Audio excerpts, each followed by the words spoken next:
Well, welcome to downtown Bangkok. We're currently outside the Central World Shopping Centre, where a floral tribute has been prepared for those wanting to come and pay their last respects to King Bhumibol. This is just one of many places that's been set up in Bangkok and all over Thailand today. So people who can't get to the site of the ceremonial cremation that's taking place over the next couple of days can actually say their last respects, say their last goodbyes in a very personal way. If you look over here, you can see the tight security that's in place all over Bangkok at the moment. What you can't see very well from here is the queue of people who are stretching around the block and all the way down this street. There must be thousands of people waiting to get in here. First, they have to come through these security checks, checking very carefully for any kind of weapons. I don't think there's a sense that security is a significant risk, but this is such an important day today that everyone wants to make sure that there isn't the slightest possible hitch. And you will probably notice in the picture here that everybody in Bangkok today is wearing black. It's even those people who aren't taking part in the official ceremonies are wearing black, wearing funereal clothes. Those people who hold official office are wearing their uniforms. Here we can see some of the people who are helping with the organization of this event with their ceremonial swords and uniforms. And the people who are taking part, again, very smartly dressed. A lot of the Thai capital has been shut down today. Most of the big shopping malls have closed.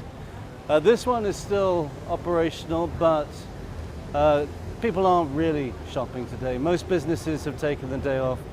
Most Thais, I think, are taking the day to remember the king that most people here in Thailand is the only one that they've known.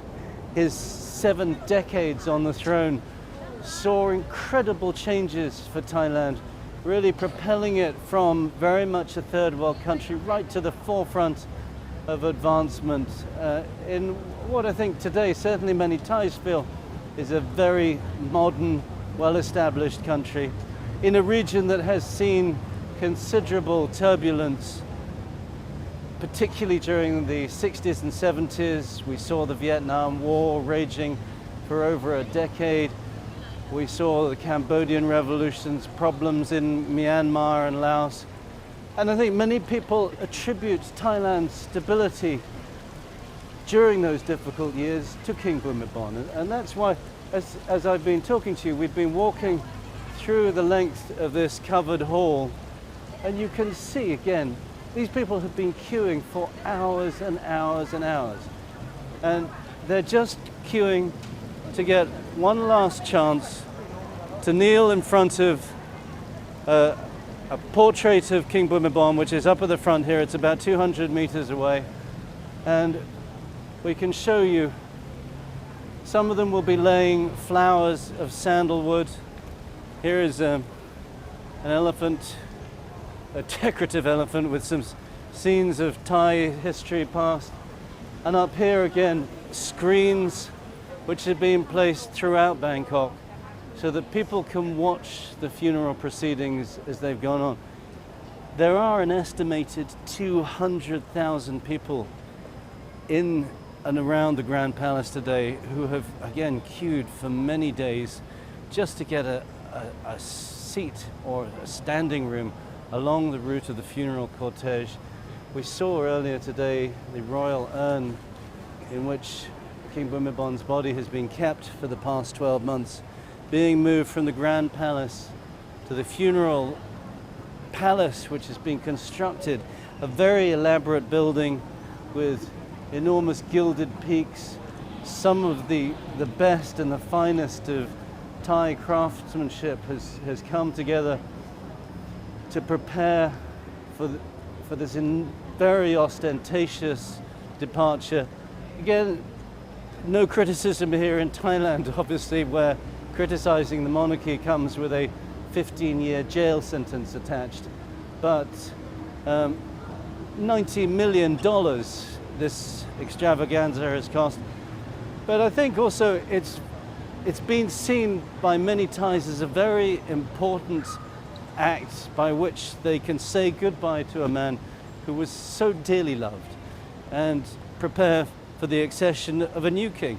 King Vajiralongkorn is obviously the king already, but his coronation we expect will take place, his proper formal coronation, some months after this. And he was very keen after the death of his father not to be seen to be rushing to the throne too hastily perhaps. I think he understands that his father was much loved.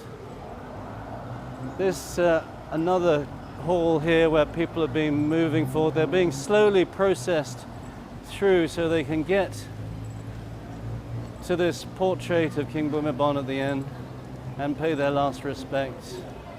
Lots of people milling around, lots of people just curious to take part. Again, these civil servants, or these are police in their formal uniforms who have been managing the events, making sure that everyone's being well looked after, although again, of course, I think everyone here is... The mood in Bangkok today is not sad. I think there was an enormous outpouring of grief after the death of the king. People have had 12 months to come to terms with that, and you still do meet many people who are very, very sad about this, who feel he will be a king who will be very hard to reduplicate. But it's also, I think they've had time to process it, they've had time to think about the future, and this is their chance to take a quiet goodbye. And now we're getting right up to the front here. The last lot of people here who've been queuing to pay their respects. Many of them laying flowers which have been folded out of sandalwood paper. This is a traditional Buddhist procedure. The sandalwood flowers intended to be put on top of the coffin as it's cremated to create a fragrant cloud on which the body can ascend to the heavens. And again, people just very quietly waiting their turn. The weather conditions have been pretty appalling today. We've had some tremendous downpours. We had one about 15 minutes ago, but that hasn't changed people's attitudes. They haven't slowed in number. They're still very willing to come out. Place these little flowers in front of the king and to have a quiet moment to say their goodbyes before they move on. And this is a scene that is taking place all across Thailand today, as many people prepare to bid their final farewells to King Bhumibol Adulyadej, the monarch who ruled in Thailand. He was, when he passed away, the longest ruling monarch in modern history of any country in the world. And now he will be interred forever. Well, his body will be cremated, we think, later on this evening, although we're not entirely sure of the timings. And tomorrow will be a normal working day for Thailand again. I think people getting ready to move on, and this is a process in which they're able to do so. So we'll leave you now as the soldiers move on, as they prepare to let more mourners in, and people come to say their final farewells. For CGTN, this is Tony Cheng outside Central World Shopping Centre in downtown Bangkok.